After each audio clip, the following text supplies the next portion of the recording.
Hello दोस्तों, स्वागत है आपका हमारे online platform VK edu change the way of learning पर। दोस्तों, कहते हैं कि कोई भी लक्ष्य इंसान से बड़ा नहीं होता और हारा वही जो लड़ा नहीं होता। जी हाँ दोस्तों, एक बार फिर से आपका हमारे ऑनलाइन प्लेटफॉर्म, आपके अपने ऑनलाइन प्लेटफॉर्म वीके एडू पर स्वागत है। यूपी त्रिपल पेट एग्ज़ाम जो कि आपका 15-16 अक्टूबर में होना है, तो इसके लिए हम आपके लिए एकदम पेपर की तरह सामान्य ज्ञान का प्रैक्टिस सेट लेकर प्रतिदिन 8 बजे आते हैं। तो आप सभी लोग 8 बजे की क्लास से अवश्य लाइव जुड़ेंगे। साथ ही साथ में आप लोगों ने अगर अभी तक हमारे चैनल को सब्सक्राइब नहीं किया तो चैनल को सब्सक्राइब करें और बेल आइकन को ज़रूर प्रेस करें। तो दोस्तों, आज के प्रैक्टिस सेट को हम लोग स्टार्ट करते हैं। आज का जो पहला प्रश्न है उसकी तरफ आगे बढ़ते हैं। तो फटाफट से आप सभी लोग लाइक और शेयर जरूर करेंगे और अगर अभी तक सब्सक्राइब नहीं किया तो सब्सक्राइब करेंगे। पहला क्वेश्चन है, प्रसिद्ध दसराग युद्ध का उल्लेख है। दसराग युद्ध का उल्लेख कहाँ पर है? फटाफट से कमेंट सेक्शन में छाप देंगे। ऑप्शन है अथर्ववेद, यजुर्वेद, ऋग्वेद या फिर सामवेद। सही आंसर क्या होगा कमेंट सेक्शन में छापेंगे सभी दोस्त। दसराग युद्ध का उल्लेख किसमें है? अथर्ववेद में, यजुर्वेद में, ऋग्वेद में या फिर सामवेद में। तो दोस्तों, इसका एकदम करेक्ट आंसर क्या हो जाएगा? इसका एकदम करेक्ट आंसर है, ध्यान से देखेंगे, इसका एकदम करेक्ट आंसर है ऋग्वेद। ठीक है, तो ऋग्वेद में किसका वर्णन किया गया है? तो ऋग्वेद में दसराग युद्ध का वर्णन है। और दसराग युद्ध की अगर बात की जाएगी तो ऋग्वेद में किस मंडल में है ये? तो ऋग्वेद के 7वें मंडल में। किस मंडल में? 7वें मंडल में दसराग युद्ध का वर्णन किया गया है। सभी दोस्त ध्यान रखेंगे, 7वें मंडल में। अगला जो प्रश्न है उसकी तरफ हम लोग आगे बढ़ते हैं। अगला प्रश्न जो कि अति महत्वपूर्ण प्रश्न है, भारतीय इतिहास में धन्वंतरी कौन थे? कमेंट सेक्शन में छाप देंगे सभी दोस्त। जितने सारे लोग आज के सेशन से जुड़े हुए एक बार लाइक करेंगे और साथ ही साथ में शेयर करेंगे। भारतीय इतिहास में धन्वंतरी कौन थे? चंद्रगुप्त मौर्य के प्रमुख सेनापति, चंद्रगुप्त विक्रमादित्य की सभा को सुशोभित करने वाले प्रसिद्ध चिकित्सक या फिर हर्षवर्धन के समय में एक प्रसिद्ध नाटककार। सही आंसर क्या होगा कमेंट सेक्शन में छाप देंगे। दोस्तों, अगर बात करी जाएगी धन्वंतरी की, तो धन्वंतरी जो है चंद्रगुप्त विक्रमादित्य की सभा को सुशोभित करने वाले एक प्रसिद्ध क्या थे? चिकित्सक थे। क्या थे? प्रसिद्ध चिकित्सक थे। सभी दोस्त ध्यान रखेंगे। ऑप्शन बी इसका एकदम करेक्ट आंसर हो जाएगा। अगर बात करी जाएगी चंद्रगुप्त द्वितीय की, तो चंद्रगुप्त द्वितीय को विक्रमादित्य की उपाधि मिली और इनके दरबार में 9 विद्वानों की एक मंडली थी जिसे क्या कहा जाता था? नवरत्न कहा जाता था। अगर बात की जाएगी धन्वंतरी की, तो धन्वंतरी इन 9 रत्नों में से एक थे और साथ ही साथ में धन्वंतरी जो थे ये आयुर्वेद के चिकित्सक थे। यह भी हमारे लिए जानना इंपॉर्टेंट है दोस्तों। तो फटाफट से अब हम लोग अगले क्वेश्चन की ओर बढ़ते हैं। अगला प्रश्न है, मोहनजोदड़ो निम्न में से कहाँ पर स्थित है? कमेंट सेक्शन में छाप देंगे। मोहनजोदड़ो निम्न में से कहाँ पर स्थित है? पाकिस्तान के सिंध प्रांत में, अफगानिस्तान में, भारत के गुजरात में, भारत के पंजाब में। सही आंसर क्या होगा कमेंट सेक्शन में छाप देंगे। दोस्तों, अगर बात करी जाएगी मोहनजोदड़ो की, दोस्तों अगर बात करी जाएगी मोहनजोदड़ो, तो मोहनजोदड़ो कहाँ पर स्थित है? तो पाकिस्तान के सिंध प्रांत में। कहाँ स्थित है? पाकिस्तान के सिंध प्रांत में मोहनजोदड़ो स्थित है। अगर बात करी जाएगी मोहनजोदड़ो की दोस्तों, तो मोहनजोदड़ो की खोज 1922 में राखाल दास बनर्जी ने की। किसने की? राखाल दास बनर्जी ने की। कई बार एग्जाम में आपसे पूछा गया है। तो राखाल दास बनर्जी के द्वारा इसकी क्या की गई? राखाल दास बनर्जी के द्वारा इसकी खोज की गई। राखाल दास बनर्जी नाम याद रखेंगे। अगर बात करी जाएगी मोहनजोदड़ो, तो मोहनजोदड़ो का अर्थ क्या होता है? कमेंट सेक्शन में छाप देंगे। मोहनजोदड़ो का अर्थ क्या होता है? तो मोहनजोदड़ो का अर्थ होता है मृतकों का टीला। क्या अर्थ होता है? मृतकों का टीला मोहनजोदड़ो का अर्थ होता है और इसे मुर्दों का भाटा भी कहते हैं। अगर बात करी जाएगी मोहनजोदड़ो की, तो मोहनजोदड़ो को सिंध का नखलिस्तान भी कहते हैं। क्या कहते हैं? सिंध का नखलिस्तान कहते हैं। कई बार आपके एग्जाम में पूछा गया सिंध का नखलिस्तान किसे कहते हैं? तो सिंध का नखलिस्तान मोहनजोदड़ो को कहते हैं। किसे कहते हैं? मोहनजोदड़ो को सिंध का नखलिस्तान कहते हैं। तो इसी तरीके से हम आपका सारा टॉपिक कवर अप करवाने वाले हैं प्रैक्टिस सेट के माध्यम से। अगर आप हमारे सारे प्रैक्टिस सेट देखते हैं तो इसमें हम लोग बहुत ही डीपली एनालिसिस कर रहे हैं, आपके लिए बहुत अच्छा वर्क कर रहे हैं। तो इसलिए आप लोग लास्ट तक हमारे सेशन में बने रहेंगे और प्रतिदिन यूपी त्रिपल एससी पेट एग्जाम में सामान्य ज्ञान के पार्ट में आप 50 में 50 का स्कोर करके आएंगे अगर आप प्रतिदिन हमारा प्रैक्टिस सेट वाली क्लास को देखेंगे और इसे ध्यान से याद करेंगे। साथ ही साथ में तो मृतकों का टीला मोहनजोदड़ो को कहते हैं। 1922 में राखाल दास बनर्जी ने पाकिस्तान के सिंध प्रांत में इसकी खोज की थी। और अगर बात की जाएगी इसे क्या कहा जाता है, इसे सिंध का नखलिस्तान भी कहा जाता है। अगला जो प्रश्न है उसकी तरफ हम लोग आगे बढ़ते हैं। मोहनजोदड़ो में क्या प्राप्त हुआ था? तो मोहनजोदड़ो में क्या प्राप्त हुआ था? एक बृहद स्नानागार प्राप्त हुआ था और साथ ही कांसे की नर्तकी की मूर्ति प्राप्त हुई थी, ध्यान रखेंगे। अगला जो प्रश्न है उसकी तरफ हम लोग आगे बढ़ते हैं। अगला प्रश्न है, बौद्ध धर्म स्पष्ट रूप से दो संप्रदायों हीनयान व महायान में विभक्त हुआ। तो कब विभक्त हुआ बताएंगे? प्रथम बौद्ध संगीत में, द्वितीय बौद्ध संगीत में, तृतीय बौद्ध संगीत में या फिर चतुर्थ बौद्ध संगीत में। तो बौद्ध धर्म स्पष्ट रूप से दो संप्रदायों में हीनयान तथा महायान में विभक्त हुआ था। तो ये कब विभक्त हुआ था? चतुर्थ बौद्ध संगीति में हुआ था, चतुर्थ बौद्ध संगीति में दोस्तों। और चतुर्थ बौद्ध संगीति किसके शासनकाल में हुई थी? तो ध्यान रखेंगे चतुर्थ बौद्ध संगीति जो है कनिष्क के कार्यकाल में हुई थी। कनिष्क के शासनकाल में चतुर्थ बौद्ध संगीति प्रथम शताब्दी में हुई थी। कब हुई थी? प्रथम शताब्दी में हुई थी। सभी दोस्त ध्यान रखेंगे, अति महत्वपूर्ण है आपके लिए, सभी एग्जाम के लिए है और पेट के लिए बहुत ही ज़्यादा महत्वपूर्ण है। अगर बात की जाएगी तो ये कहाँ पर हुई थी? तो कुंडलवन कश्मीर में हुई थी। कहाँ पर हुई थी? चौथी बौद्ध संगीति कहाँ पर हुई थी? तो याद रखेंगे कुंडलवन कश्मीर। कहाँ पर हुई थी? कुंडलवन कश्मीर में चौथी बौद्ध संगीति आपकी हुई थी। और इसमें जो है बौद्ध धर्म जो है दो संप्रदायों में बट गया था, एक हीनयान और दूसरा आपका महायान। तो सभी दोस्त ध्यान रखेंगे। अगला जो प्रश्न है उसकी तरफ हम लोग आगे बढ़ते हैं। अगला प्रश्न है दोस्तों, ध्यान से देखेंगे, मौर्य सम्राट अशोक ने निम्नलिखित में से किस शिलालेख में 1 ग्राम के भू राजस्व में रियासत का उल्लेख है? बताएंगे। मौर्य सम्राट अशोक के निम्नलिखित में से किस शिलालेख में 1 ग्राम के भू राजस्व व रियासत का उल्लेख है? बताएंगे। सारनाथ का स्तंभ लेख, गिरनार का शिलालेख या फिर सांची का स्तंभ लेख या फिर लुम्बिनी का स्तंभ लेख। सही आंसर क्या होगा कमेंट सेक्शन में छाप देंगे दोस्तों। अगर बात करी जाएगी मौर्य सम्राट में अशोक के किस शिलालेख में ग्राम भू राजस्व रियासत का उल्लेख है, तो इसका एकदम करेक्ट आंसर हो जाएगा ऑप्शन डी। ऑप्शन डी आपका एकदम करेक्ट आंसर हो जाएगा, लुम्बिनी का स्तंभ लेख। लुम्बिनी के स्तंभ लेख को क्या कहा गया? तो लुम्बिनी के स्तंभ लेख को रुम्मनदेई लघु स्तंभ अभिलेख कहा गया। क्या कहा गया? याद रखेंगे, रुम्मिनदेई अभिलेख किसे कहा गया? तो रुम्मिनदेई अभिलेख जो है, रुम्मिनदेई अभिलेख किसे कहा गया? तो रुम्मिनदेई अभिलेख लुम्बिनी स्तंभ लेख को ही कहा गया। और इसमें जो है भू राजस्व रियासत का उल्लेख हुआ है। इसमें दोस्तों अगर बात करी जाएगी भूमि कर को घटाकर कितना कर दिया गया था, तो ये भी आपके लिए जानना आवश्यक है। तो इसमें भूमि कर को अशोक सम्राट के द्वारा भूमि कर को घटाकर 1/8 कर दिया गया था। कितना कर दिया गया था? 1/8 कर दिया गया था। अगला जो प्रश्न है उसकी तरफ हम लोग आगे बढ़ते हैं। अगला जो प्रश्न है सभी दोस्त देखेंगे। अगला प्रश्न है, चीनी यात्री फाहियान की भारत यात्रा के समय गुप्त वंश में शासक कौन था? बताएंगे। चीनी यात्री फाहियान की भारत यात्रा के समय गुप्त वंश में शासक कौन था? स्कंदगुप्त, समुद्रगुप्त, चंद्रगुप्त द्वितीय या फिर कुमारगुप्त। दोस्तों अगर बात की जाएगी चीनी यात्री फाहियान की, तो वह जब भारत में आया था तो उस समय जो है किसका शासन था? चंद्रगुप्त द्वितीय का। तो ऑप्शन सी आपका एकदम करेक्ट आंसर हो जाएगा, चंद्रगुप्त द्वितीय। चंद्रगुप्त द्वितीय आपका एकदम करेक्ट आंसर है। और फाहियान की पुस्तक का नाम क्या है? बताएंगे। हमने कई बार बताया, जिसमें जो है चंद्रगुप्त द्वितीय के शासनकाल का तथा भारत का वर्णन किया गया है। क्या नाम है?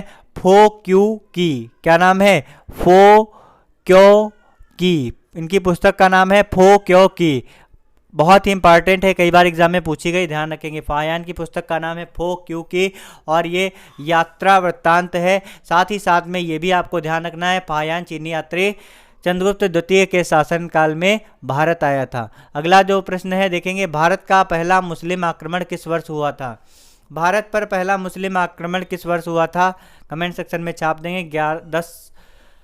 1012 ईस्वी में, 711 ईस्वी में, 648 ईस्वी में, 748 ईस्वी में। सही आंसर क्या होगा कमेंट सेक्शन में छाप देंगे। दोस्तों अगर बात करी जाएगी भारत पर पहला मुस्लिम आक्रमण, तो भारत पर पहला मुस्लिम आक्रमण 1711 ईस्वी में किया गया। कब किया गया? 1711 ईस्वी में किया गया। ऑप्शन बी आपका एकदम करेक्ट आंसर है। दोस्तों अगर बात करी जाएगी मुस्लिम आक्रमण की, तो ये कब किया गया?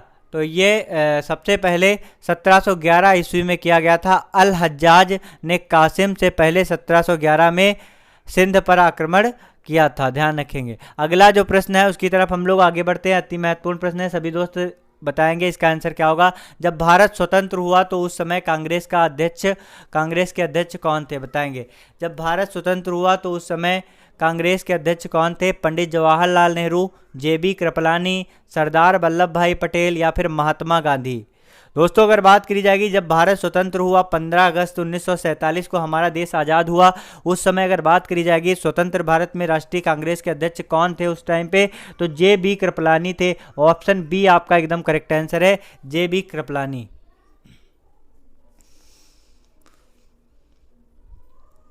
और अगर बात करी जाएगी महात्मा गांधी की, दोस्तों महात्मा गांधी की जब बात करी जाती है तो 2 अक्टूबर 1869 को इनका क्या हुआ था? जन्म हुआ था। और अगर बात की जाएगी महात्मा गांधी की, तो इन्होंने 1924 में किस अधिवेशन की अध्यक्षता की थी? बताएंगे। कई बार हमने आपको बताया महात्मा गांधी ने 1924 में किस अधिवेशन की अध्यक्षता की, तो याद रखेंगे बेलगांव अधिवेशन। कांग्रेस के किस अधिवेशन की? तो कांग्रेस के बेलगांव अधिवेशन की। गांधी जी ने कांग्रेस का एकमात्र अधिवेशन की अध्यक्षता की थी और वह कौन अधिवेशन था? बेलगांव अधिवेशन।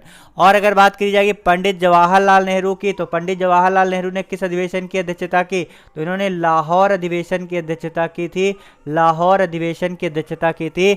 और कब की थी? 1929 में। कब की थी? 1929 में इन्होंने लाहौर अधिवेशन की अध्यक्षता की। और सरदार वल्लभ भाई पटेल की अगर बात करी जाएगी तो इन्होंने किस अधिवेशन की अध्यक्षता की? तो इन्होंने कराची अधिवेशन की अध्यक्षता की। किस अधिवेशन की? कराची अधिवेशन की अध्यक्षता की इन्होंने। तो आप लोगों के लिए एकदम करेक्ट आंसर क्या हो जाएगा? जिस समय भारत स्वतंत्र हुआ था उस समय अध्यक्ष कौन थे? जेबी कृपलानी थे। अगला प्रश्न क्या, उसकी तरफ हम लोग आगे बढ़ते हैं। अगला प्रश्न है महात्मा गांधी द्वारा व्यक्तिगत सत्याग्रह आंदोलन के लिए प्रथम सत्याग्रही कौन चुना गया? कमेंट सेक्शन में छाप देंगे। प्रथम सत्याग्रही कौन चुना गया? महात्मा गांधी द्वारा व्यक्तिगत सत्याग्रह आंदोलन के लिए प्रथम सत्याग्रही कौन चुना गया? विनोबा भावे, सरोजिनी नायडू, सरदार वल्लभ भाई पटेल या फिर पंडित जवाहरलाल नेहरू। तो इसका एकदम करेक्ट आंसर हो जाएगा विनोबा भावे। ऑप्शन ए आपका एकदम करेक्ट आंसर है, विनोबा भावे, जिनका पूरा नाम है विनायक नरधर भावे था। ठीक है। और इस नाम को बदलकर विनोबा भावे किसने रखा था? तो महात्मा गांधी जी के द्वारा ही बदलकर इनका नाम क्या रखा गया? विनोबा भावे। अगला जो प्रश्न है उसकी तरफ हम लोग आगे बढ़ते हैं। अगला प्रश्न क्या है दोस्तों, सभी लोग ध्यान से देखेंगे। फटाफट से आप सभी लोग आज के सेशन को लाइक करें व ज़्यादा से ज़्यादा लोगों तक शेयर कर दें। निम्नलिखित राजपूत राजवंशों में से किसने 8वीं शताब्दी में दिल्ली शहर की स्थापना की? बताएंगे। सोलंकी वंश, तोमर वंश, चौहान वंश या फिर परमार वंश। सही आंसर क्या होगा कमेंट सेक्शन में छाप देंगे। दोस्तों अगर बात करी जाएगी दिल्ली शहर की स्थापना किसके द्वारा की गई, तो दिल्ली शहर की स्थापना जो है तोमर वंश के द्वारा की गई। ऑप्शन बी आपका एकदम करेक्ट आंसर हो जाएगा। किसके द्वारा की गई? तो तोमर राजाओं के द्वारा की गई थी। अगला जो प्रश्न है उसकी तरफ हम लोग आगे बढ़ते हैं। अति महत्वपूर्ण प्रश्न है, सभी दोस्त इसका आंसर जो है कमेंट सेक्शन में अवश्य देंगे। अगला जो प्रश्न है उसका आंसर सभी लोग कमेंट सेक्शन में जरूर देंगे। देखते हैं। सूची 1 को सूची 2 से सुमेलित कीजिए और सूची के नीचे दिए गए कोट का उपयोग करके सही उत्तर का चयन करें। यहाँ पे सूची दी हुई है और उनकी सहायक नदियाँ दी हुई हैं, तो ध्यान से देखेंगे, अति महत्वपूर्ण है आपके सभी एग्जाम के लिए। तो सूची 1 में सहायक नदियां हैं और किस नदियों की सहायक नदियां हैं ये आपको मिलान करना है और फिर इसका सही आंसर जो है आपको बताना है। तो अगर बात की जाएगी बेतवा नदी की दोस्तों, तो बेतवा नदी किस नदी की सहायक नदी है? कमेंट सेक्शन में छाप देंगे। बेतवा नदी किस नदी की सहायक नदी है? बताएंगे। तो बेतवा नदी की अगर बात करी जाएगी, छिप्रा नदी किसकी सहायक नदी है, वैनगंगा नदी किसकी सहायक नदी है, और तवा नदी किसकी सहायक नदी है। बेतवा की दोस्तों अगर बात करी जाएगी तो बेतवा किसकी सहायक नदी है, यमुना की सहायक नदी। फिर उसके बाद बात करी जा रही छिप्रा, तो छिप्रा किसकी सहायक नदी है, तो चंबल की सहायक नदी है छिप्रा, चंबल की सहायक नदी है छिप्रा। और अगर बात करी जाएगी वैनगंगा, वैनगंगा गोदावरी की सहायक नदी किसकी है, गोदावरी की सहायक नदी। और तवा की दोस्तों अगर बात की जाएगी तो यह है नर्मदा की सहायक नदी। तो आप लोगों को समझ में आ गया होगा, ये आप लोग याद कर लेंगे, बहुत ही महत्वपूर्ण है। इस तरीके के क्वेश्चन कहीं ना कहीं आपको देखने को अवश्य मिलेंगे। तो अगर बात करी जाएगी इस तरीके से हमारा कौन सा ऑप्शन बनना है, तो ए का पहला है, ए का दूसरा, बी का पहला, सी का चौथा और डी का तीसरा। तो इस पैटर्न पर हम लोग आंसर को अपने मैच कर लेंगे, देखते हैं कौन सा उत्तर सही होता है। तो पहले का है दूसरा, बी का है पहला, सी का है चौथा और डी का है तीसरा। इस तरीके से देखने पर हमारा कौन सा ऑप्शन सही हो रहा है, तो इस तरह से अगर हम देख रहे हैं तो ऑप्शन बी एकदम करेक्ट आंसर है। ए का दूसरा, बी का पहला, सी का चौथा और डी का तीसरा, तो ऑप्शन बी आपका एकदम करेक्ट आंसर हो जाएगा। अगला जो प्रश्न है उसकी तरफ हम लोग आगे बढ़ते हैं। जी हाँ दोस्तों, सारगैसो सागर कहाँ पर स्थित है, बताएंगे।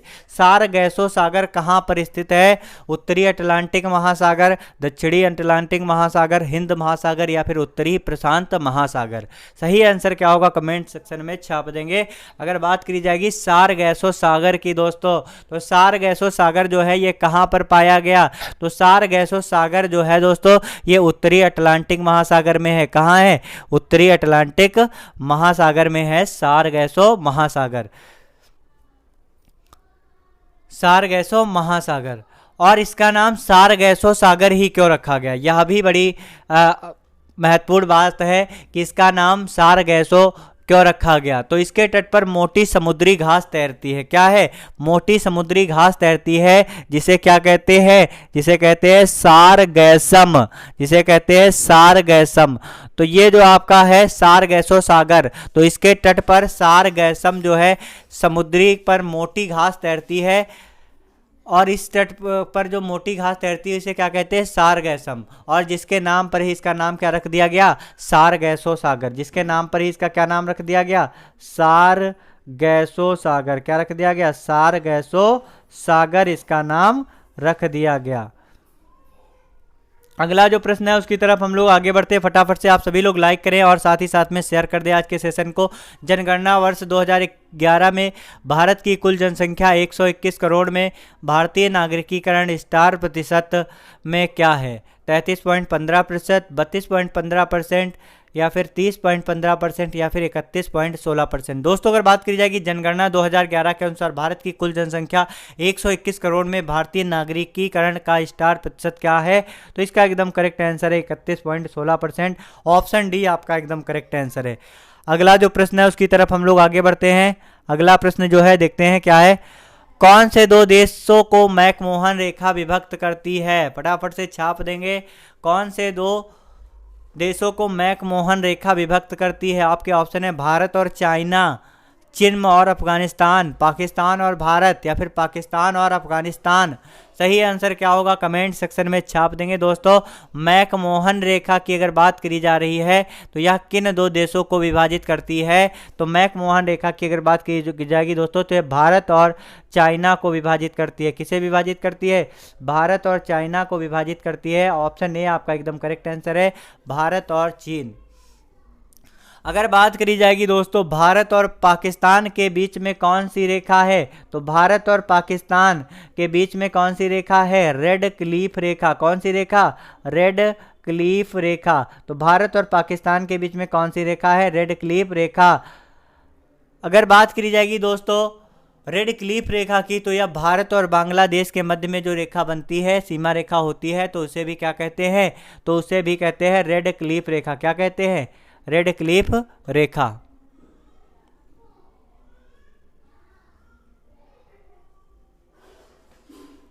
अगला जो प्रश्न है उसकी तरफ हम लोग आगे बढ़ते हैं। जी हाँ दोस्तों, अगला जो प्रश्न है उसकी तरफ हम लोग आगे बढ़ते हैं। अति महत्वपूर्ण प्रश्न है, सभी दोस्त देखेंगे। अगला प्रश्न है, प्रसिद्ध रूर कोयला क्षेत्र निम्नलिखित में से किस देश में स्थित है, बताएंगे। प्रसिद्ध रूर कोयला क्षेत्र निम्नलिखित में से किस देश में स्थित है, जर्मनी, फ्रांस, ग्रेट ब्रिटेन या फिर रूस? सही आंसर क्या होगा कमेंट सेक्शन में छाप देंगे। दोस्तों अगर बात करी जाएगी रूर कोयला क्षेत्र, रूर कोयला क्षेत्र किस देश में है? तो रूर कोयला क्षेत्र ये जो है जर्मनी देश में है। किस देश में है? जर्मनी देश में है। रूर कोयला क्षेत्र जर्मनी देश में है, सभी दोस्त ध्यान रखेंगे। अगला प्रश्न क्या, उसकी तरफ हम लोग आगे बढ़ते हैं। निम्नलिखित भारतीय बैंकों में से कौन सा राष्ट्रीयकृत बैंक नहीं है? बताएंगे कौन सा राष्ट्रीयकृत बैंक नहीं है, फटाफट से छाप देंगे कमेंट सेक्शन में। SBI, Allahabad bank, Vijaya bank या फिर एचडीएफसी बैंक? दोस्तों अगर बात करी जाएगी इनमें से कौन सी राष्ट्रीयकृत बैंक नहीं है, तो जो भी बैंक राष्ट्रीयकृत बैंक नहीं होती वह निजी बैंक होती है, तो वह बैंक कौन सी है? तो एचडीएफसी बैंक इसका एकदम करेक्ट आंसर है, क्योंकि बाकी सभी बैंकें जो हैं आपकी राष्ट्रीयकृत बैंक हैं। और एचडीएफसी बैंक की अगर बात करी जाएगी तो यह एक निजी क्षेत्र का बैंक है। अगला जो प्रश्न है उसकी तरफ हम लोग आगे बढ़ते हैं। 12वीं पंचवर्षीय योजना का प्रमुख उद्देश्य क्या है? छाप देंगे कमेंट सेक्शन में। 12वीं पंचवर्षीय योजना का प्रमुख उद्देश्य क्या है? पंचवर्षीय योजना से आपका एक प्रश्न बिल्कुल पक्का ही 100% बनने वाला है, तो आप सभी लोग बिल्कुल पंचवर्षीय योजना हमसे पढ़ेंगे तो हमारे साथ में जुड़े रहेंगे। एक अच्छे शानदार वीडियो में हम आपको पंचवर्षीय योजनाओं के बारे में जरूर बताएंगे। तो अगर बात की जाएगी 12वीं पंचवर्षीय योजना का क्या उद्देश्य है? ऑप्शन है तीव्रतर, धारणीय एवं ज़्यादा समावेशी विकास, सामुदायिक विकास, स्वावलंबन की प्राप्ति, एक स्थिरता के साथ में समृद्धि या फिर न्यूनतम आवश्यकता कार्यक्रम। अगला जो आपका ये क्वेश्चन है 12वीं पंचवर्षीय योजना, तो इसका उद्देश्य क्या है? तो इसका उद्देश्य तीव्रतर, धारणीय एवं ज़्यादा समावेशी विकास। ऑप्शन ए आपका एकदम करेक्ट आंसर हो जाएगा। तीव्रतर, धारणीय, ज़्यादा समावेशी विकास इसका मुख्य उद्देश्य है 12वीं पंचवर्षीय योजना का। दोस्तों अगर बात करी जाएगी सामुदायिक विकास, तो आप लोग बिल्कुल ध्यान रखेंगे 12वीं पंचवर्षीय योजना, तीव्रतर, धारणीय एवं ज़्यादा समावेशी विकास। अगर कहा जाए आपका सामुदायिक विकास, तो सामुदायिक विकास से याद रखना दोस्तों पहली पंचवर्षीय योजना। पहली पंचवर्षीय योजना का क्या उद्देश्य है? पहली पंचवर्षीय योजना का उद्देश्य है सामुदायिक विकास। फिर उसके बाद आपका है स्वावलंबन की प्राप्ति, एक स्थिरता के साथ में समृद्धि। तो स्वावलंबन की प्राप्ति, एक स्थिरता के साथ में समृद्धि, यह किसका है? तो यह जो है चतुर्थ जो आपका योजना है उसका उद्देश्य है। ठीक है, चौथी पंचवर्षीय योजना का उद्देश्य क्या है बताएंगे? स्वावलंबन की प्राप्ति, एक स्थिरता के साथ में समृद्धि। अगला जो है आपका न्यूनतम आवश्यकता कार्यक्रम, तो न्यूनतम आवश्यकता कार्यक्रम ये किसका है? तो 5वीं पंचवर्षीय योजना का उद्देश्य है न्यूनतम आवश्यकता कार्यक्रम। तो पहली, 5वीं और चौथी हमने आपको बताया, और आपका 12वीं पूछा गया, तो 12वीं का है तीव्रतर, धारणीय एवं ज़्यादा समावेशी विकास। अगला जो प्रश्न है उसकी तरफ हम लोग आगे बढ़ते हैं। निम्नलिखित कंपनियों में से किसको महारत्न कंपनी का दर्जा मिला है? भारत इलेक्ट्रॉनिक लिमिटेड, महानगर टेलीफोन नगर निगम लिमिटेड या फिर भारत हैवी इलेक्ट्रॉनिक लिमिटेड या फिर ऑयल इंडिया लिमिटेड? सही आंसर क्या होगा कमेंट सेक्शन में छाप देंगे। दोस्तों अगर बात करी जाएगी किस कंपनी को महारत्न का दर्जा मिला है, तो इसका एकदम करेक्ट आंसर है भारत हैवी इलेक्ट्रॉनिक्स लिमिटेड। तो ऑप्शन सी आपका एकदम करेक्ट आंसर हो जाएगा, भारत हैवी इलेक्ट्रॉनिक्स लिमिटेड। अगला जो प्रश्न है उसकी तरफ हम लोग आगे बढ़ते हैं। सुमेलित करना है कौन सा इस्पात संयंत्र किस सहयोगी देश, ध्यान से देखेंगे, कौन सा इस्पात संयंत्र किस सहयोगी देश से संबंधित है? फटाफट से कमेंट सेक्शन में छाप देंगे। अगर बात की जाएगी भिलाई इस्पात संयंत्र की, राहुल केला इस्पात संयंत्र की, या बोकारो इस्पात की, या फिर दुर्गापुर इस्पात की, तो यह किस देश के सपोर्ट से बनाया गया? किस देश के सपोर्ट से यह चल रहा है, तो ये आपको बताना है। ठीक है दोस्तों, अगर बात करी जाएगी भिलाई इस्पात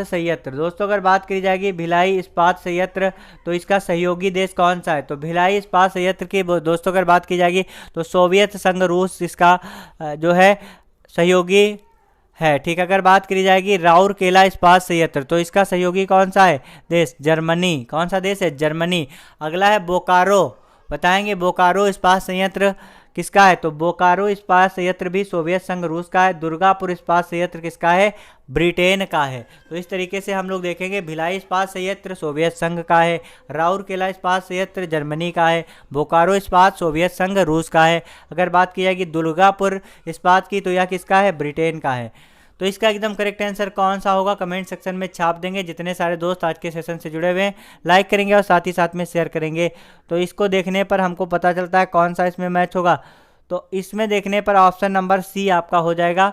सी आपका एकदम करेक्ट आंसर है। ए का 4 हो जाएगा, बी का 3rd हो जाएगा, सी का 4 और डी का 3rd हो जाएगा। डी का क्या हो जाएगा? 3rd हो जाएगा। तो सभी दोस्त ध्यान रखेंगे। अगला जो प्रश्न है उसकी तरफ हम लोग आगे बढ़ते हैं। अगला प्रश्न अति महत्वपूर्ण प्रश्न है। सभी दोस्त एक बार कमेंट सेक्शन में छापेंगे कि क्लास एकदम अच्छे से समझ में आ रही है या नहीं आ रही है, कमेंट सेक्शन में बताएंगे। जीएसटी की विभिन्न दरों के संदर्भ में अंतिम निर्णय लेने का अधिकार किसे है, बताएंगे। जीएसटी की विभिन्न दरों के संदर्भ में अंतिम निर्णय लेने का अधिकार किसे है, छाप देंगे कमेंट सेक्शन में। भारत के प्रधानमंत्री को, भारत के राष्ट्रपति को, या फिर संसद को, या फिर जीएसटी परिषद को। तो अगर बात करी जाएगी संविधान में जीएसटी से संबंधित जो दर हैं, संविधान में जो जीएसटी से संबंधित दर है, इनका निर्धारण या निर्णय लेने का अधिकार किसे है? जीएसटी परिषद को प्राप्त है। किसे प्राप्त है? जीएसटी परिषद को प्राप्त है। ऑप्शन डी आपका एकदम करेक्ट आंसर हो जाएगा। अगर बात करी जाएगी जीएसटी की दोस्तों, किसकी बात करी जाएगी? GST, good and service tax, ठीक है। तो अगर बात करी जाएगी जीएसटी की, तो जीएसटी की स्थापना भारत में कब हुई? तो 1 जुलाई सन 2017 को। कब हुई? 1 जुलाई सन 2017 को हुई। सबसे पहले किस राज्य में जीएसटी लागू किया गया? तो सबसे पहले अगर बात की जाएगी तो सबसे पहले असम राज्य में जीएसटी को लागू किया गया। और जीएसटी को लागू करने वाला अंतिम राज्य कौन सा है, बताएंगे। अंतिम राज्य कौन सा है भारत का? तो अंतिम राज्य है जम्मू कश्मीर। कौन सा राज्य है? जम्मू कश्मीर। सबसे ज़्यादा जीएसटी भारत का कौन सा प्रदेश देता है? तो महाराष्ट्र। दोस्तों अगर बात करी जाएगी भारत में जीएसटी की, तो भारत में जीएसटी जो है दुनिया में सबसे ज़्यादा जीएसटी का परसेंट कहाँ पर लागू होता है? सबसे ज़्यादा जीएसटी कहाँ पर लागू है? तो सबसे ज़्यादा जीएसटी जो है भारत में है। कितनी है? सबसे ज़्यादा भारत में है 28% है। कितनी है? 28% है। सभी दोस्त ध्यान रखेंगे। अगला जो प्रश्न है उसकी तरफ हम लोग आगे बढ़ते हैं। ध्यान से देखेंगे। भारत में न्यायपालिका व कार्यपालिका से पृथक्करण किससे व्यादेशित है, बताएंगे। ऑप्शन ए है संविधान की उद्देशिका द्वारा, राज्य की नीति के निर्देशक तत्वों के द्वारा, 7वीं अनुसूची द्वारा, या फिर परंपरागत व्यवहार के द्वारा। तो इस क्वेश्चन का एकदम करेक्ट आंसर है राज्य के नीति निर्देशक तत्व के द्वारा। ऑप्शन बी आपका एकदम करेक्ट आंसर हो जाएगा। राज्य के नीति निर्देशक तत्व के द्वारा न्यायपालिका और कार्यपालिका को अलग करने का प्रावधान किया गया। अगला जो प्रश्न है उसकी तरफ हम लोग आगे बढ़ते हैं। भारतीय संविधान के अंतर्गत निम्नलिखित में से कौन सा मूल कर्तव्य नहीं है, छाप देंगे। भारतीय संविधान के अंतर्गत निम्नलिखित में से कौन सा मूल कर्तव्य नहीं है? लोक चुनाव में मतदान करना, वैज्ञानिक प्रवृत्ति विकास करना, या फिर सार्वजनिक संपत्ति की सुरक्षा करना, या फिर संविधान के प्रति निष्ठावान रहना और उनके आदर्शों का सम्मान करना। तो सही आंसर क्या होगा कमेंट सेक्शन में छाप देंगे। तो इसका एकदम करेक्ट आंसर है लोक चुनाव में मतदान करना। तो भारतीय मूल कर्तव्य में क्या नहीं है? चुनाव में मतदान करना। ये भारतीय संविधान में नहीं है, ठीक है। भारतीय संविधान के मूल कर्तव्य में नहीं है। सभी दोस्त ध्यान रखेंगे। अगला जो प्रश्न है उसकी तरफ हम लोग आगे बढ़ते हैं। अगला प्रश्न है जो कि अति महत्वपूर्ण प्रश्न है, सभी दोस्त ध्यान देंगे। अगला प्रश्न है निम्नलिखित में से केंद्र राज्य संबंधों में से स्व संबंधित नहीं है, बताएंगे। निम्नलिखित में से केंद्र राज्य संबंधों में स्व संबंधित नहीं है। पूंछी आयोग, दांतेवाला आयोग, सरकारिया आयोग, या फिर राज मन्नार का आयोग। सही आंसर क्या होगा कमेंट सेक्शन में छाप देंगे। दोस्तों अगर बात करी जाएगी निम्नलिखित में से केंद्र राज्य संबंधों में स्व संबंधित नहीं है, तो इसका एकदम करेक्ट आंसर है दांतेवाला आयोग। दांतेवाला आयोग संबंधित नहीं है। अगला जो प्रश्न है उसकी तरफ हम लोग आगे बढ़ते हैं। अति महत्वपूर्ण प्रश्न है, सभी दोस्त बताएंगे इसका आंसर क्या होगा। भारतीय संविधान में जिला शब्द का प्रयोग कौन से अनुच्छेद के अंतर्गत किया गया है, बताएंगे। जिला शब्द का प्रयोग किस अनुच्छेद के अंतर्गत किया गया? 245, 243, 239 या फिर 233। तो इसका एकदम करेक्ट आंसर है अनुच्छेद 233। ऑप्शन डी आपका एकदम करेक्ट आंसर है। अगला प्रश्न क्या है उसकी तरफ हम लोग आगे बढ़ते हैं। सभी दोस्त फटाफट से इस क्वेश्चन का आंसर कमेंट सेक्शन में छाप देंगे। भारतीय संविधान के कौन से अनुच्छेद में उल्लेख किया गया है कि प्रत्येक राज्य, ध्यान से देखेंगे, कि प्रत्येक राज्य में एक उच्च न्यायालय होगा। दोस्तों अगर बात की जाएगी भारतीय संविधान के कौन से अनुच्छेद में उल्लेख किया गया है कि प्रत्येक राज्य में एक उच्च न्यायालय होगा, कमेंट सेक्शन में छाप देंगे। अनुच्छेद 219, 215, 214 या फिर 217। सही आंसर क्या होगा फटाफट से कमेंट सेक्शन में छाप देंगे। अगर बात करी जाएगी दोस्तों किसी भी राज्य में एक उच्च न्यायालय होगा या किस अनुच्छेद के तहत बताया गया है, तो यह अनुच्छेद 214 के तहत बताया गया है। याद रखेंगे अनुच्छेद 214, ऑप्शन सी आपका एकदम करेक्ट आंसर हो जाएगा। अनुच्छेद 214 के तहत प्रत्येक राज्य में एक उच्च न्यायालय होगा, यह जो है बताया गया है। अगला जो प्रश्न है उसकी तरफ हम लोग आगे बढ़ते हैं, जो कि अति महत्वपूर्ण है। सभी दोस्त लास्ट तक बने रहेंगे हमारे आज के सेशन में। प्रश्न है किसी वस्तु के प्रारंभिक बिंदु से अंतिम बिंदु के मध्य की वास्तविक लंबाई क्या कहलाती है, कमेंट सेक्शन में छाप देंगे। किसी वस्तु के प्रारंभिक बिंदु से अंतिम बिंदु के मध्य की वास्तविक लंबाई क्या कहलाती है। ऑप्शन ए है दूरी, विस्थापन, वेग या फिर त्वरण। सही आंसर क्या होगा कमेंट सेक्शन में छाप देंगे। दोस्तों अगर बात करी जाएगी किसी वस्तु के प्रारंभिक बिंदु से अंतिम बिंदु के मध्य जो वास्तविक लंबाई होती है उसे क्या कहते हैं, ध्यान से देखेंगे। किसी बिंदु से प्रारंभिक बिंदु से अंतिम बिंदु के मध्य की जो लंबाई होती है इसे क्या कहते हैं, तो इसे क्या कहते हैं, दूरी कहते हैं। क्या कहते हैं, दूरी कहते हैं, दूरी कहते हैं। ऑप्शन ए आपका एकदम करेक्ट आंसर हो जाएगा, दूरी। क्या कहते हैं, दूरी। और दूरी का मात्रक क्या होता है, क्या होता है, मीटर होता है, सेंटीमीटर होता है। क्या होता है, मीटर होता है, सेंटीमीटर होता है, किलोमीटर। ये किसके मात्रक है, दूरी के मात्रक है, ध्यान रखेंगे। अगला प्रश्न क्या है, ध्यान से देखेंगे। अगला प्रश्न है हरित गृह प्रभाव किससे संबंधित है, बताएंगे। हरित गृह प्रभाव किससे संबंधित है, फटाफट से कमेंट सेक्शन में छाप देंगे। किससे संबंधित, हरित गृह प्रभाव से संबंधित गैस कौन सी है, बताएंगे। फ्रेयान, मीथेन, कार्बन डाइऑक्साइड या फिर ऑक्सीजन। सही आंसर क्या होगा कमेंट सेक्शन में छाप देंगे। दोस्तों अगर बात की जाएगी हरित गृह से प्रभाव से संबंधित कौन सी गैस है, तो इसका एकदम करेक्ट आंसर है CO2, कार्बन डाइऑक्साइड। CO2 इसका एकदम करेक्ट आंसर है, ऑप्शन सी। ग्रीन हाउस गैस अगर बात की जाएगी तो जलवायु में परिवर्तन और अंततः भूमंडलीय ऊष्मीकरण के लिए उत्तरदायी होती है। अगला जो प्रश्न है उसकी तरफ हम लोग आगे बढ़ते हैं। अगला प्रश्न है केस्कोग्राफ का आविष्कार किसने किया है, बताएंगे। केस्कोग्राफ का आविष्कार किसने किया है, SN Bose, JC Bose, PC राय या फिर PC महालनोबिस। सही आंसर क्या होगा कमेंट सेक्शन में छाप देंगे। दोस्तों अगर बात की जाएगी केस्कोग्राफ की, तो केस्कोग्राफ की खोज किसने की, जगदीश चंद्र बोसु ने की, जगदीश चंद्र बोस के द्वारा की गई। ऑप्शन बी आपका एकदम करेक्ट आंसर है। इसके अंतर्गत बेतार संचार संदेश की खोज की गई है, पौधों की चेतना की खोज इस केस्कोग्राफ के द्वारा की गई है। अगला जो प्रश्न है उसकी तरफ हम लोग आगे बढ़ते हैं। अगला प्रश्न क्या है, ध्यान से देखेंगे। निम्नलिखित में से वह कौन सा ब्लॉक है जिनमें अधातु तथा उपधातु तीनों ही उपस्थित हैं, बताएंगे। निम्नलिखित में से वह कौन सा ब्लॉक है जिसमें धातु, अधातु और उपधातु तीनों उपस्थित है। S block, P block, D block या फिर F ब्लॉक। तो इसका एकदम करेक्ट आंसर है P ब्लॉक। दोस्तों P ब्लॉक में आपके धातुएं, उपधातुएं और अधातुएं तीनों ही उपस्थित हैं, सभी दोस्त ध्यान रखेंगे। अगला प्रश्न क्या है उसकी तरफ हम लोग आगे बढ़ते हैं। फटाफट से आप सभी लोग आज के सेशन को लाइक करेंगे और साथ ही साथ में शेयर करेंगे। दोस्तों कहते हैं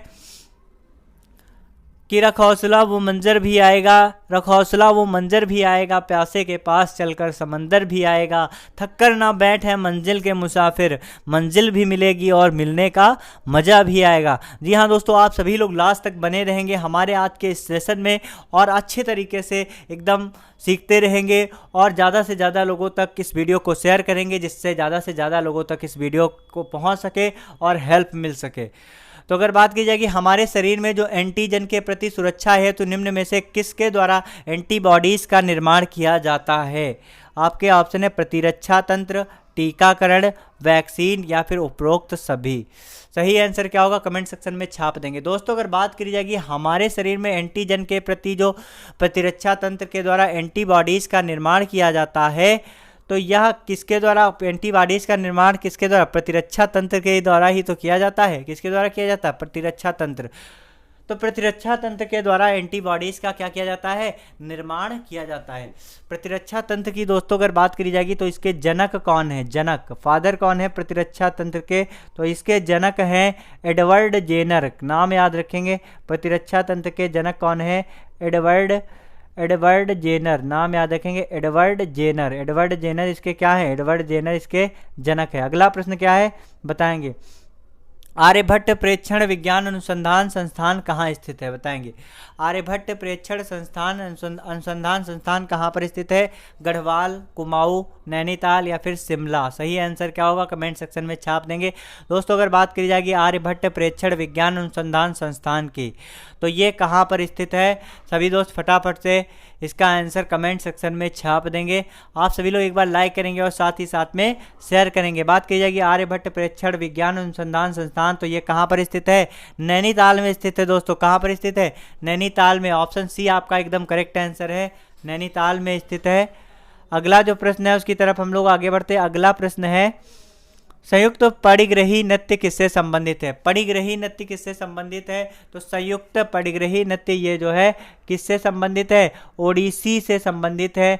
संयुक्ता परिग्रही, इनका किस नृत्य से संबंध है? तो इनका किससे संबंध है? ओडिसी से। किससे संबंध है? ओडिसी से है। सभी दोस्त ध्यान रखेंगे।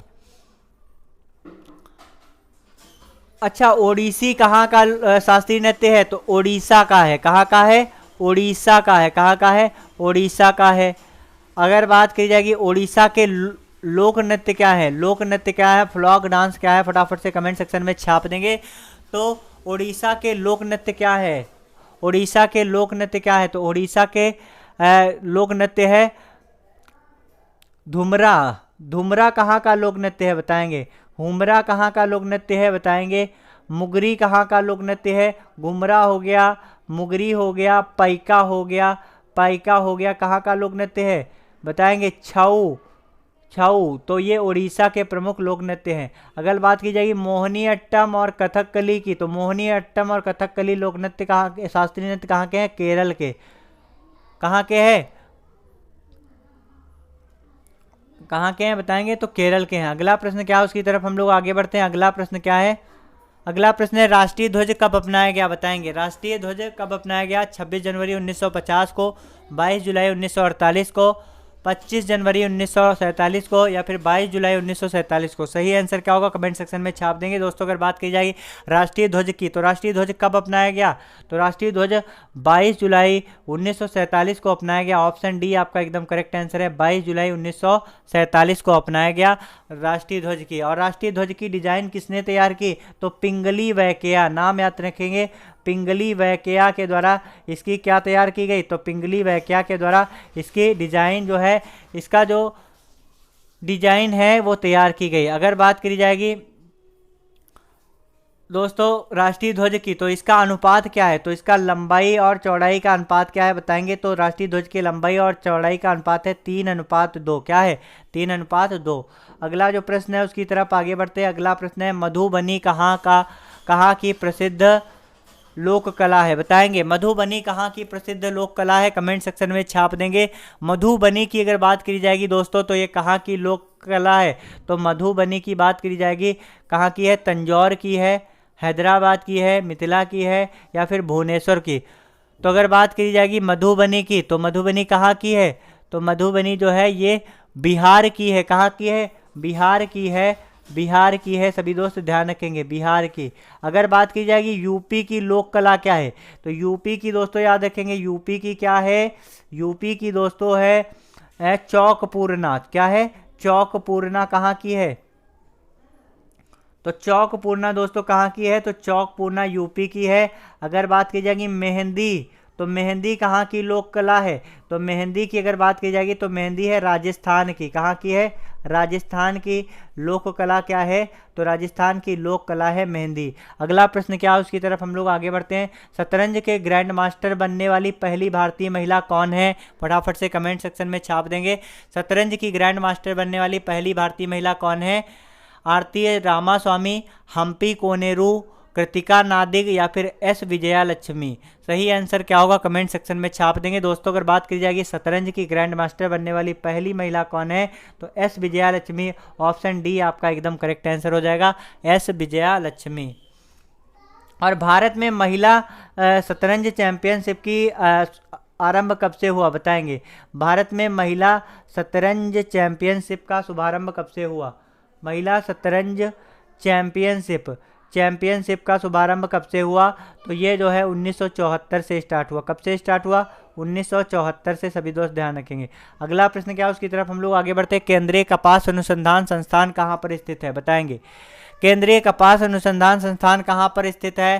सभी दोस्त बताएंगे। तो अगर बात की जाएगी केंद्रीय कपास अनुसंधान संस्थान की, तो केंद्रीय कपास अनुसंधान संस्थान कहाँ पर स्थित है?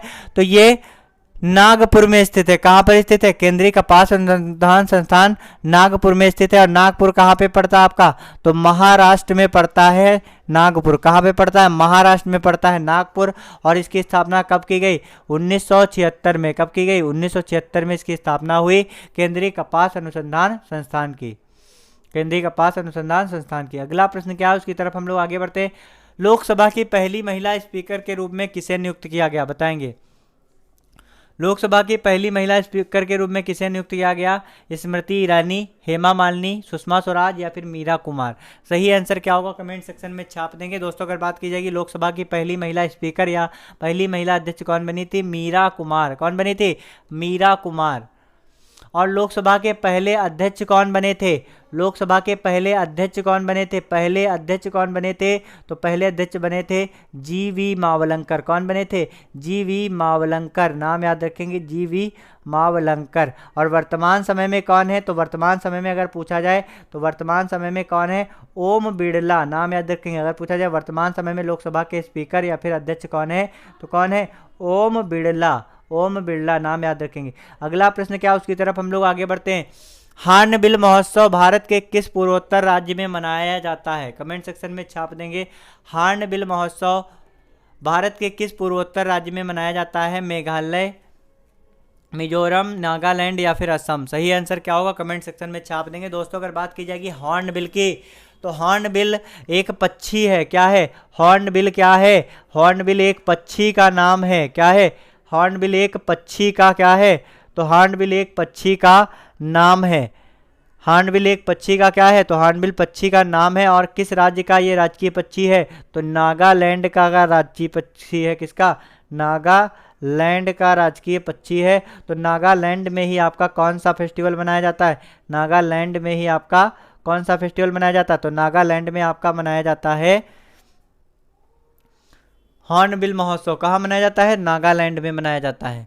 अगला जो प्रश्न क्या है उसकी तरफ हम लोग आगे बढ़ते हैं। फटाफट से आप सभी लोग लाइक करेंगे, साथ ही साथ में शेयर करेंगे। कुना, देखेंगे ध्यान से, कुना किस देश की मुद्रा है? छाप देंगे कमेंट सेक्शन में।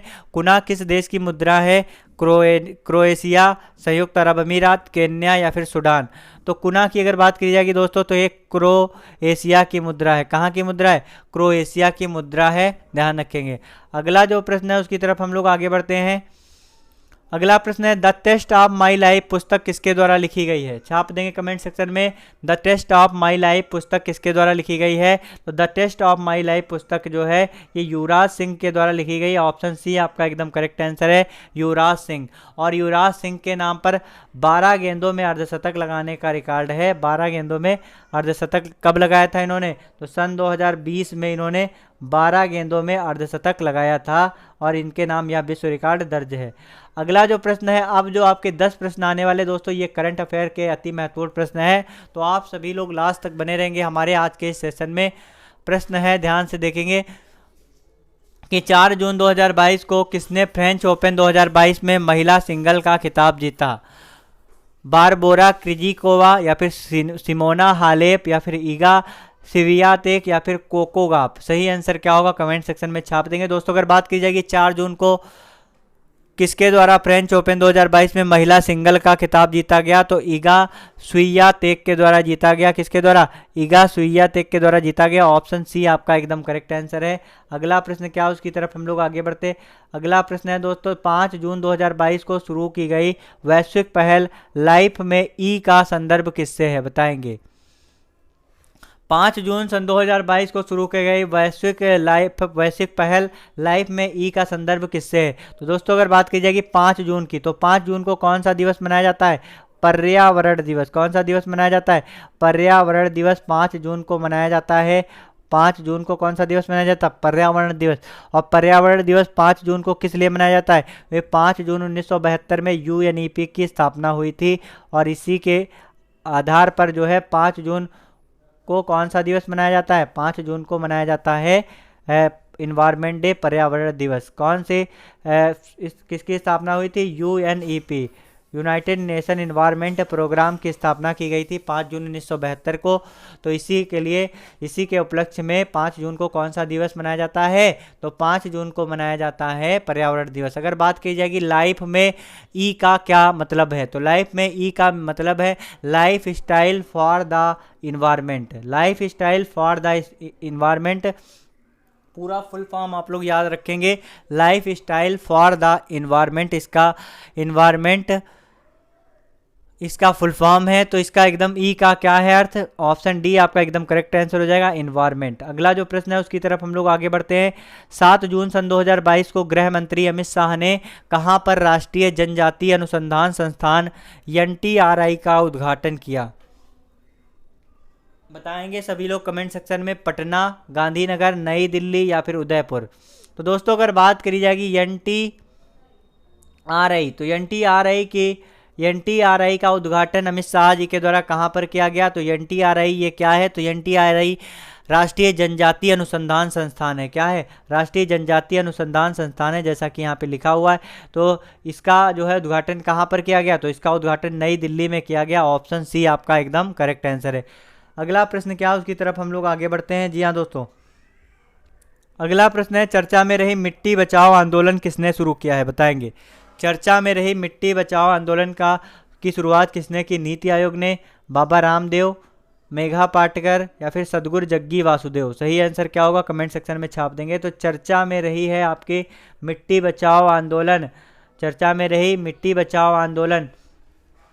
तो इसका जो है इस आंदोलन को किसके द्वारा शुरू किया गया? तो इस आंदोलन को सदगुरु जग्गी वासुदेव के द्वारा शुरू किया गया। किसके द्वारा शुरू किया गया? बताएंगे किसके द्वारा शुरू किया गया है? तो इसको शुरू किया गया सदगुरु जग्गी वासुदेव के द्वारा इसकी शुरुआत की गई है।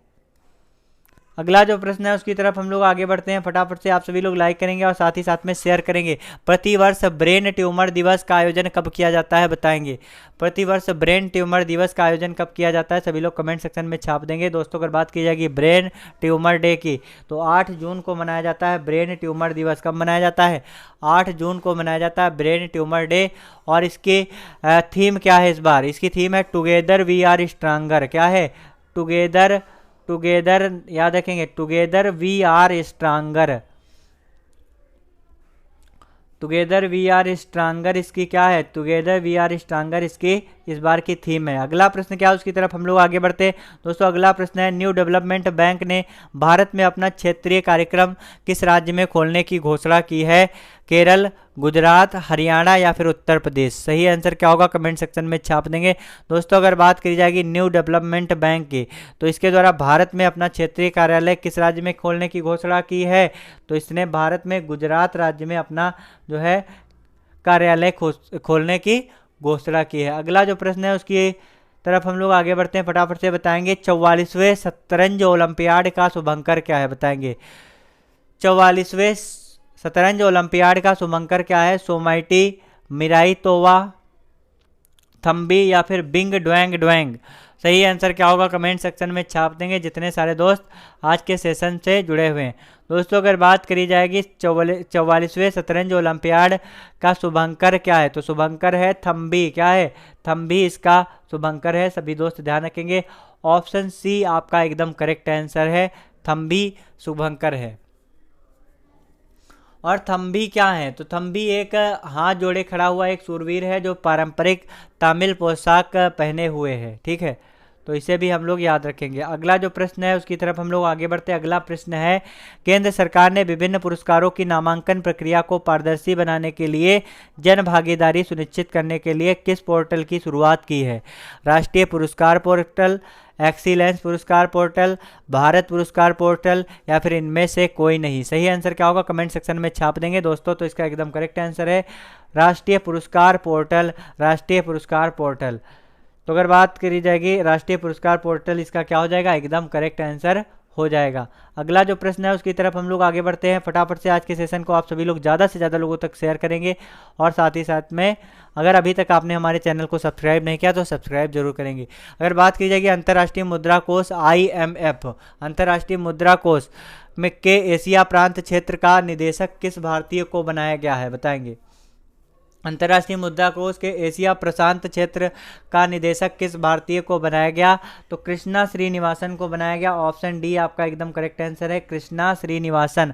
ऑप्शन डी आपका एकदम करेक्ट आंसर है। अगला जो प्रश्न है उसकी तरफ हम लोग आगे बढ़ते हैं। अति महत्वपूर्ण प्रश्न है, सागरमाला यांग प्रोफेशन, देखेंगे ध्यान से, सागरमाला यांग प्रोफेशन किस मंत्रालय से संबंधित है। तो सागरमाला यांग प्रोफेशन की बात की जाएगी तो इसका संबंध किससे है, रक्षा मंत्रालय, युवा कार्यक्रम एवं खेल मंत्रालय, सड़क परिवहन एवं राजमार्ग मंत्रालय, या फिर बंदरगाह, जहाज रानी और जलमार्ग मंत्रालय। सही आंसर क्या होगा कमेंट सेक्शन में छाप देंगे दोस्तों। अगर बात की जाएगी सागरमाला यांग प्रोफेशन स्कीम किस मंत्रालय से संबंधित है, तो बंदरगाह, जहाज रानी और जलमार्ग मंत्रालय से संबंधित है। ऑप्शन डी आपका एकदम करेक्ट आंसर हो जाएगा। तो आप लोग हमारे सेशन में आज लास्ट तक बने रहे, इसके लिए बहुत बहुत धन्यवाद। जी हाँ दोस्तों, thank you so much. Last में बस यही कहना चाहते हैं जो कि हर रोज़ कहते हैं कि आप सभी लोग हमारे सेशन से प्रतिदिन 8 बजे अवश्य जुड़ें, और साथ ही साथ यूपी तपलसी पेट एग्जाम के साथ में आपकी एसएससी सीजीएल की बहुत ही शानदार वैकेंसीज आई है, तो उसकी भी प्रिपरेशन हमारे इसी चैनल पर कराई जाएंगी। आप सभी लोग हमारे चैनल को सब्सक्राइब करेंगे। लास्ट में बस वही कहना चाहते हैं जो हर रोज़ कहते हैं कि अपनी मंजिल को भुलाकर जिया भी तो क्या जिया, अपनी मंजिल को भुलाकर जिया भी तो क्या जिया, अगर है दम तो उसे पा कर दिखा, लिख दे खून से अपनी कामयाबी की कहानी को, और बोल दे उस किस्मत से, अगर है दम तो मिटा कर दिखा।